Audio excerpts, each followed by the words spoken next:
మధ్యం గ్రామంలో చంద్రనాథ్ హత్య సహా ముగ్గురు టీఎంసీ కార్యకర్తల హత్యలను తీవ్రంగా టీఎంసీ ఖండించింది. మోడల్ కోడ్ ఆఫ్ కాండక్ట్ అమల్లో ఉన్న సమయంలో దాడులు జరగడం అత్యంత ఆందోళనకరం.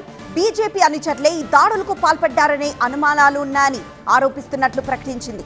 ఈ ఘటనలపై కోర్టు పర్యవేక్షణలో సిబిఐ దర్యాప్తు జరిపించాలని టీఎంసీ డిమాండ్ చేసింది. ప్రజాస్వామ్యంలో రాజకీయ హింసకు స్థానం లేదు, నేరస్తులను గుర్తించి కఠినంగా శిక్షించాలని కోరింది. ఇక కోల్కతాలో హింసాత్మక చర్యలకు పాల్పడుతున్న 80 మందిని పోలీసులు అరెస్ట్ చేశారు.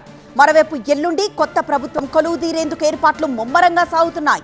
ప్రమాణ స్వీకార కార్యక్రమానికి ప్రధాని మోదీ, కేంద్ర హోంమంత్రి అమిత్ షా, ఎన్డీఏ నేతలు హాజరు కానున్నారు. ముఖ్యమంత్రి ఎవరు అనేది ఇంకా నిర్ణయించకపోయినా ప్రస్తుత ప్రతిపక్ష నేత సువేందు అధికారి ముందు వరుసలో ఉన్నారు. సీఎం ఎంపిక కోసం ఇవాళ పశ్చిమ బెంగాల్ వెళ్తున్నారు అమిత్ షా. ఈ పరిణామాల క్రమంలో వరుస హత్యలు ఆందోళన కలిగిస్తున్నాయి.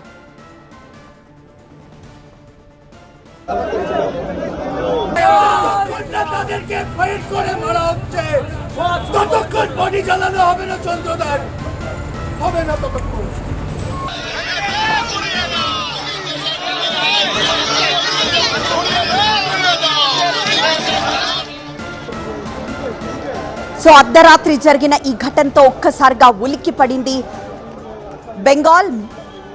ప్రజాస్వామ్యంలో హింసకు తావు లేదు అని ఒకవైపు టీఎంసీ అంటూ ఉంటే, మరోవైపు టీఎంసీ కార్యకర్తలే ఈ దాడికి పాల్పడ్డారని ఇటు బీజేపీ ఆరోపిస్తుంది.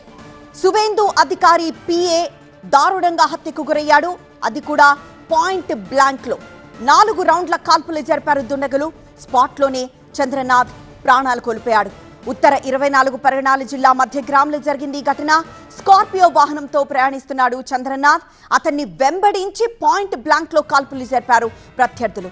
ఒక బుల్లెట్ తలలోకి, మరో బుల్లెట్ ఛాతీలోకి, ఇంకొకటి కాల్లోకి వెళ్ళింది. గుర్తు తెలియని దుండగులు అతి దగ్గర నుంచి ఆయనపై కాల్పులు జరిపారు. నడి రోడ్డుపై అందరూ చూస్తూనే ఉన్నారు.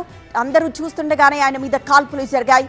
బుల్లెట్ గాయాలైన ఆయన్ను వెంటనే సమీపంలోని ప్రైవేట్ ఆసుపత్రికి తరలించారు. కానీ అప్పటికే అతడు మృతి చెందాడు. చంద్రనాథ్ సువేందుకు ఎగ్జిక్యూటివ్ అసిస్టెంట్ గా పనిచేస్తున్నారు. ఘటన జరిగిన వెంటనే పోలీసు బలగాలు భారీగా అక్కడికి చేరుకున్నాయి. నిందితుల కోసం పోలీసులు గాలిస్తున్నారు.